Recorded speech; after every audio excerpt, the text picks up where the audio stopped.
Ketika seseorang memungut sampah yang bukan miliknya, ia sedang membela negaranya dari polusi lingkungan. Ia memang tidak berdiri di garis depan pertempuran, tapi setiap langkahnya adalah bentuk perlawanan bagi perilaku manusia yang merusak lingkungan.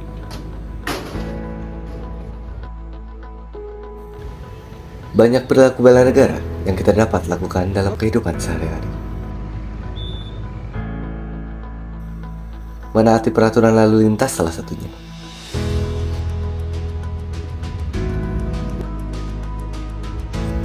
Menggunakan helm saat berkendara. Menyeberang di zebra cross.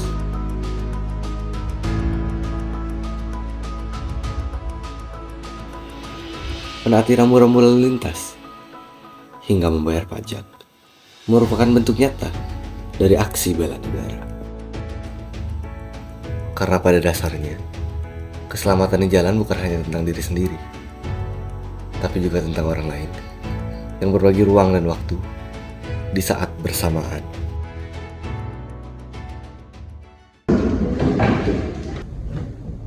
Perkenalkan, saya Putu Gita Suharimiranti, dosen di jurusan Pariwisata Politeknik Negeri Bali. Oke, perkenalkan nama saya Abdi Surana, biasa dipanggil Suar, saya dari Politeknik Negeri Bali.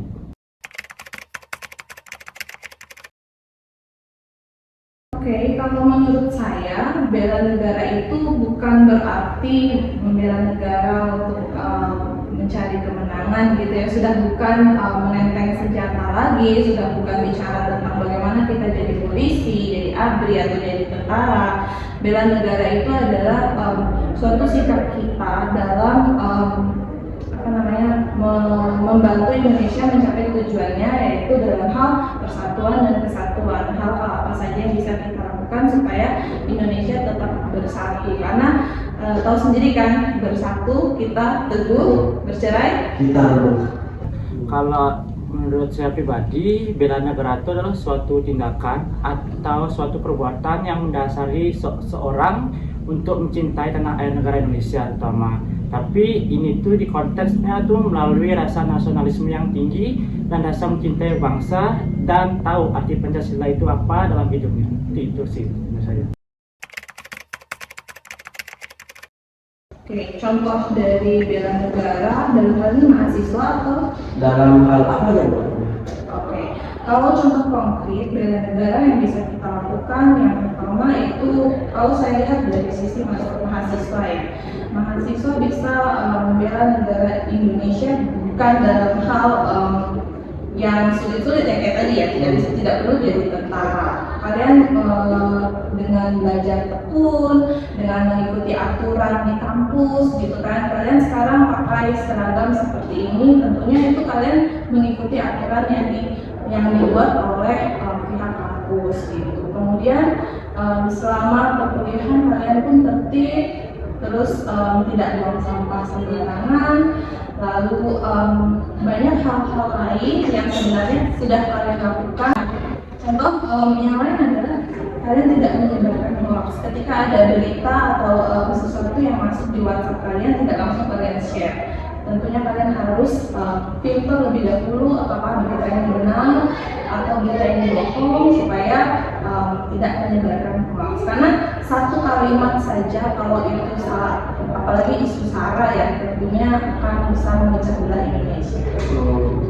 Oke, kalau contoh-contoh dari perbuatan bela negara itu simpel aja sebenarnya.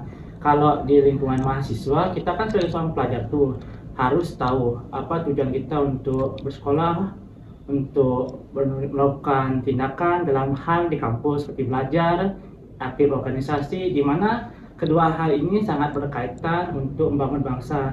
Dari belajar kita tahu kekurangan, kelebihan kita, dan ikut organisasi juga melatih public speaking, melatih hal-hal yang berkaitan dengan tanggung jawab. Terus untuk di era digitalisasi sekarang kan banyak berita-berita hoax nih yang bertebaran.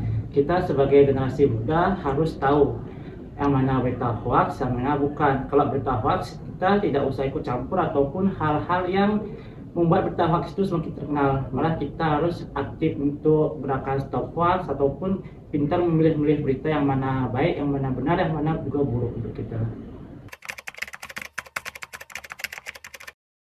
Oke, kalau untuk bela negara sebagai seorang dosen yang bisa saya lakukan dan sudah saya lakukan, tentunya mungkin adik tahu sendiri, saya turut serta dalam program pemerintah yaitu mencerdaskan anak bangsa ya. Saya berusaha supaya apa mata kuliah yang saya berikan dapat dipahami oleh mahasiswa dengan baik, karena kalau saya mengajar dengan asal-asalan tentunya akan berdampak kepada anak-anak bangsa ini. Itu aja sih. Oke, kalau yang sudah saya lakukan, pertama untuk di lingkungan masyarakat. Pertama saya aktif di organisasi masyarakat namanya STT kok di Bali. Saya di sana aktif ikut gotong royong, kerjasama dengan pemuda-pemuda sana untuk semacam melakukan gotong royong bersih-bersih desa ataupun semacam tindakan-tindakan yang mendukung gerakan pemuda yang aktif ya terutama. Terus untuk di lingkungan kampus, pertama saya aktif di organisasi untuk meningkatkan jiwa kepemimpinan saya, public speaking dan rasa tanggung jawab saya. Terus saya juga belajar dan giat pastinya untuk masa depan saya ke depannya seperti apa. Karena kalau kita saja tidak tahu masa depan kita, bagaimana kita mengurus masa depan negara seperti itu ya. Mantap. Yang terakhir nih Kak, ada kata-kata Kak tentang bela negara. Bela negara ya. Sebenarnya bela negara itu tidak harus dipelajari secara harfiah ya, kayak belajar buku ataupun belajar secara DPT, tapi kita harus merasakannya sendiri. Bela negara itu seperti apa melalui rasa nasionalisme kita sendiri dan melalui cara seperti melihat sejarah, membaca buku-buku ataupun melihat berita-berita terkini tentang keadaan Indonesia saat ini. Kan banyak tuh masa sekarang tuh kayak acuh tak acuh terhadap kondisi kita, negara itu seperti apa. Jadinya pintar-pintarlah untuk menentukan masa depan. Oke, terima kasih banyak ya Bu. Oke, Terima sama-sama. kasih. Oke, siap. Terima kasih banyak Kak Suar. Yuk, terima kasih. Kita semua sadar, bangsa Indonesia lahir dan tumbuh di tengah keberagaman. Perbedaan suku, agama dan budaya bukanlah hal yang perlu dihindari. Namun, perbedaan itu ibarat pisau bermata dua. Jika mampu mengelolanya dengan bijak, perbedaan akan menjadi kekuatan besar yang memperkokoh persatuan. Namun sebaliknya, perbedaan bisa menjadi ancaman yang meretakkan bangsa dari dalam.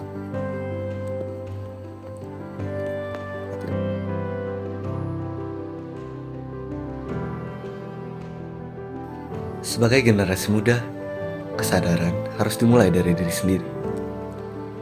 Karena perubahan besar seringkali lahir dari kebiasaan kecil yang luput dari perhatian banyak orang.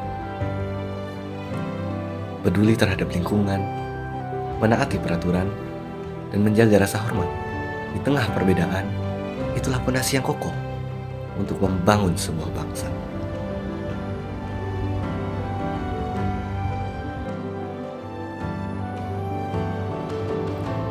Karena jika bukan kita, lantas siapa lagi yang akan meneruskan bangsa Indonesia?